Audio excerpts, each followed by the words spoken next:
दे देंगी तो कहीं ना कहीं अपना परिवार चला पाएंगी, और जो लोगों का ताना सुनना पड़ता है इनको आए दिन, वो नहीं सुनना पड़ेगा। दीदी, प्रशासन किस प्रकार से सपोर्ट करता है आपको?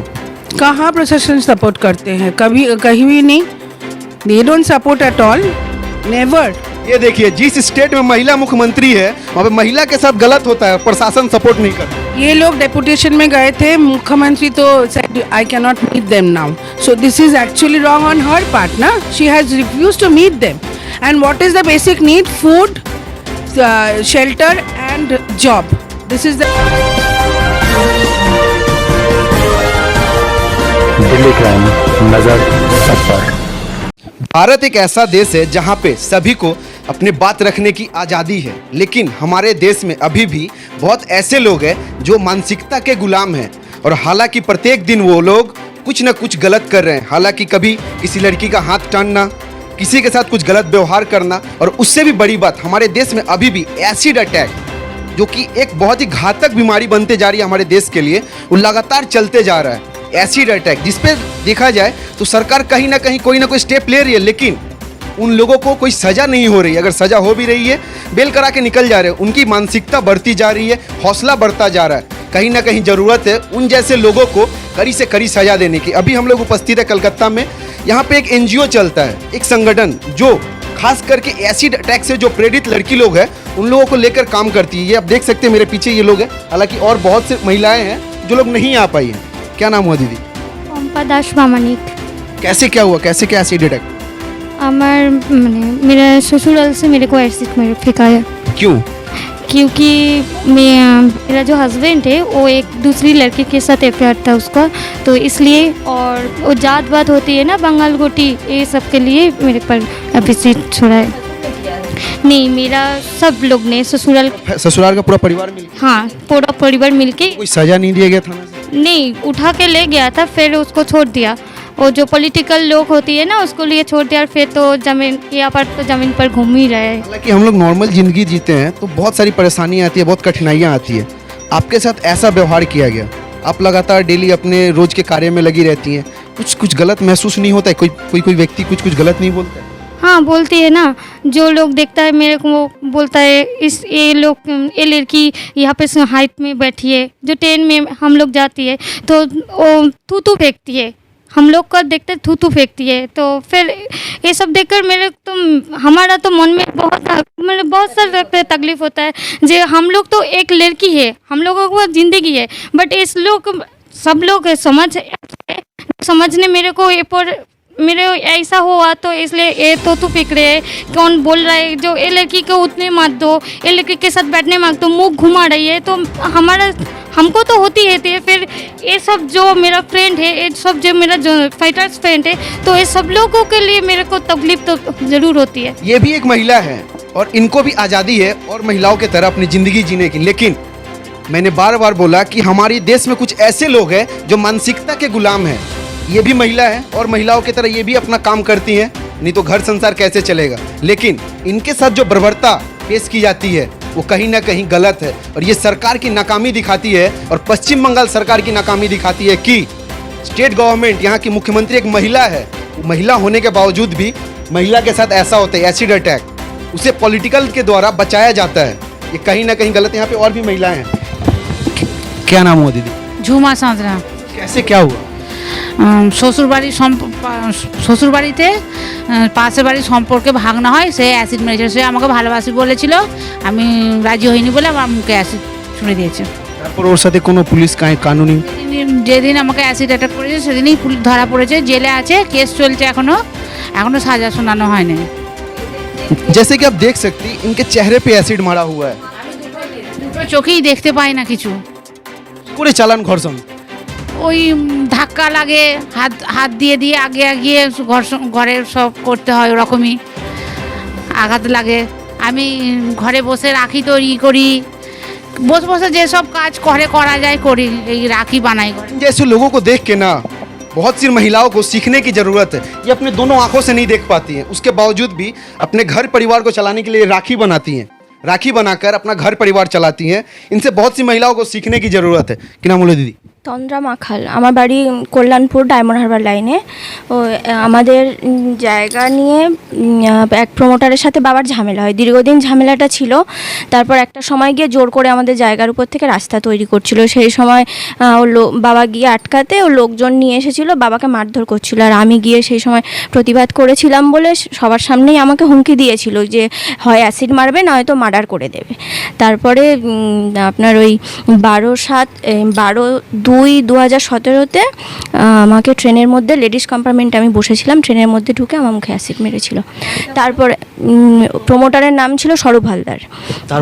তারপরে আমি তো তখন অসুস্থ, যে অ্যারেস্ট করেছিল ওই 39 দিন মতো জেলে ছিল। তারপরে জামিনে বেরিয়ে এসে আবার বাড়ির সামনে এসে মানে উল্টোপাল্টা হুমকি দিচ্ছে, আমাকে জেল খাটিয়েছে বিনা কারণে, এই সেই মার্ডার করে দেবো, এই করবো। তারপরে আবার থানায় কমপ্লেন করতে এখন মোটামুটি চুপচাপ আছে, এখন আর কিছু বলছে না, কিন্তু বাইরেই ঘোরাফেরা করছে। स्वाधीन भारत में अपराधी भी स्वाधीन हो चुके हैं। लगातार अपने मानसिकता के कारण वो लोगों पे अटैक करते हैं। कानूनी व्यवस्था सही है लेकिन कार्रवाई सही तरीके से नहीं होती है। कहीं ना कहीं अगर कार्रवाई सही तरीके से होती तो 1 महिला 2 महिला ठीक थी, इतने महिलाओं को एसिड मारने का हिम्मत किसी भी मर्द में नहीं होता। कानूनी व्यवस्था ही खराब है। और सबसे बड़ी बात, महिला मुख्यमंत्री है पश्चिम बंगाल में और महिलाओं का ये दशा है। देती है लक्की भंडार, इधर महिला के मुंह पे मारा जाता है एसिड। ये राखी बना के कितना दिन तक अपना परिवार चलाएंगी, कितना कमाती होंगी ये राखी बना के? दीदी की नाम? আমার নাম সুনিতা দত্ত। কি করে অ্যাসিড মারলো আপনার? আমার 2010 সালে এটা হয়েছে, আমার বয়স তখন 14 বছর। আমার পাড়ারই একটা ছেলে আমাকে প্রপোজ করেছিল, তো আমি সেটা রিজেক্ট করাতে আমার উপর অ্যাসিড ছোড়া হয়। আপনার তো পুরো মুখ পুরো মানে বডিটা অনেক জায়গায় অ্যাসিড পড়েছে, তখন ঘর সংসার ফ্যামিলি?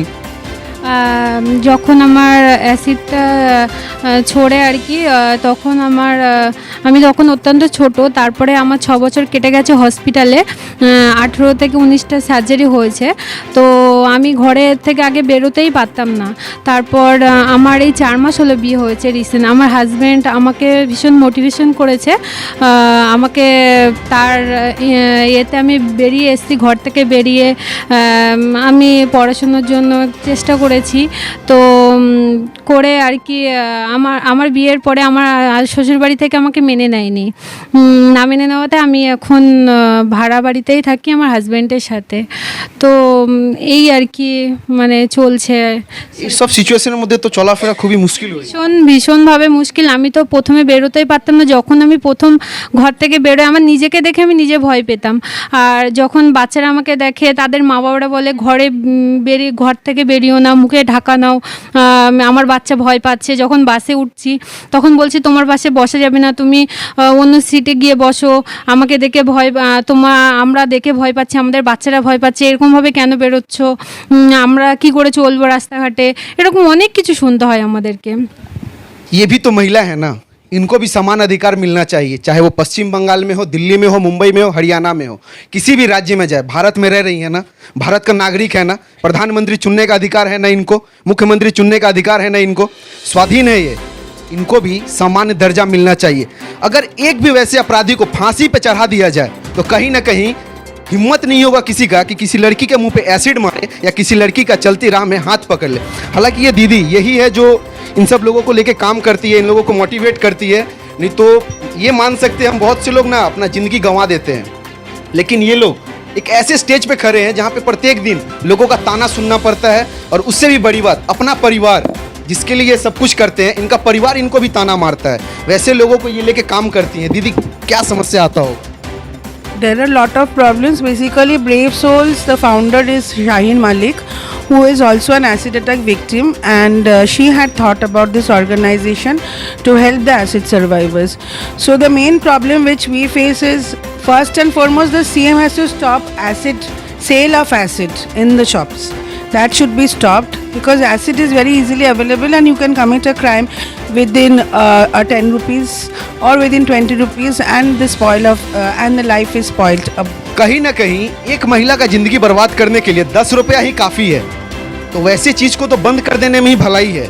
किसी को गुस्सा आया, 10 रुपये का एसिड खरीद के मुंह पे मार दिया, वो सिर्फ 42 दिन जेल खटेगा, 6 महीना खटेगा, साल भर खटेगा, लेकिन जिसके मुंह पे एसिड लगेगा ना, उसका पूरा ज़िंदगी बर्बाद हो जाएगा। दीदी ऐसे लोगों को आप लेके काम करती हैं, और भी बहुत सारे महिलाएं होंगी, इन लोग का तो कोई ना कोई समस्या लोग डेली आपको बताती होंगी। Samasya, one of the problem is about the compensation because some of them has got only 3 lakhs compensation. उसमें तो नहीं हो पाएगा ना, उसका सारा लाइफ का गुजारा है ना, और काम के चलते there is no job facility for them because there is always a stigma in the society that acid survivor नहीं होगा ये काम, तुम्हारा मुंह तो खराब हो गया, खराब हो चुका, you will not get any job. तो ये प्रॉब्लम है, compensation है, और judiciary first and foremost is the law and order. अभी लॉ एंड ऑर्डर में दे आर नॉट गेटिंग, माने the accused are not getting the proper judgement, that is they are not sentenced actually, and the sufferers are my children out here. So this is the problem which we are facing because days after days cases are lingering in the courts and there is no conviction for the accused where the sufferers are my acid survivors.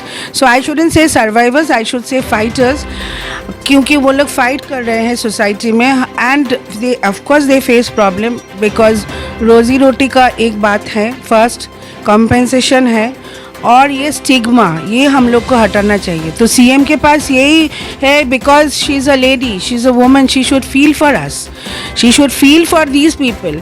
अभी तो कितना civic volunteer वो लेती है, इन लोगों को तो qualifications है, क्यों इन लोगों को नहीं? ये तो बड़ी समस्या है. कॉम्पेंसेशन एक है, लॉ एंड ऑर्डर, जुडिशियरी तो बहुत ख़राब है बिकॉज ये लोग का they don't get the right judgement.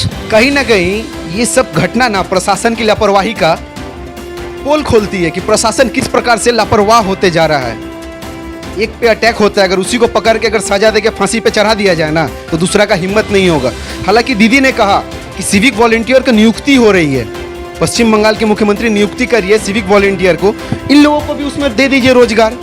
कहीं ना कहीं अपना परिवार तो चला पाएंगे ना. इनका जो दशा है ये कहीं ना कहीं आपके सरकार का पोल खोलती है, आपके सरकार का कमजोरी दिखाती है, तब जाके इन लोगों का ये दशा है. अगर इनको आप रोजगार दे देंगी तो कहीं ना कहीं ये अपना परिवार चला पाएंगी, और जो लोगों का ताना सुनना पड़ता है इनको आए दिन, वो नहीं सुनना पड़ेगा. दीदी प्रशासन किस प्रकार से सपोर्ट करता है आपको? कहाँ प्रशासन सपोर्ट करते हैं? कभी कहीं भी नहीं.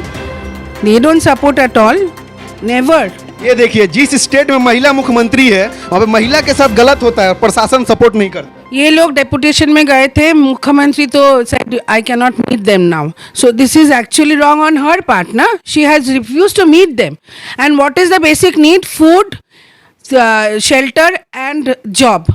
This is the basic need for them. Because without job they cannot sustain. Like Jhuma, for Jhuma I have applied many places because she is totally visually challenged. I have approached my friend one of my colleague Moni just now that if we can help her because she needs to sustain in her life. This is the main problem. So CM doesn't understand about the sustainability. She is okay, fit and fine with her place and everything. But what about them who are going to think about their future if we don't raise our voice? कहीं ना कहीं हमारे channel के माध्यम से मेरा अनुरोध रहेगा, आप भी एक महिला हैं और इन सब महिला का दर्द आप समझती हैं, और हालांकि हाल ही में राष्ट्रपति भी महिला नियुक्त की गई हैं.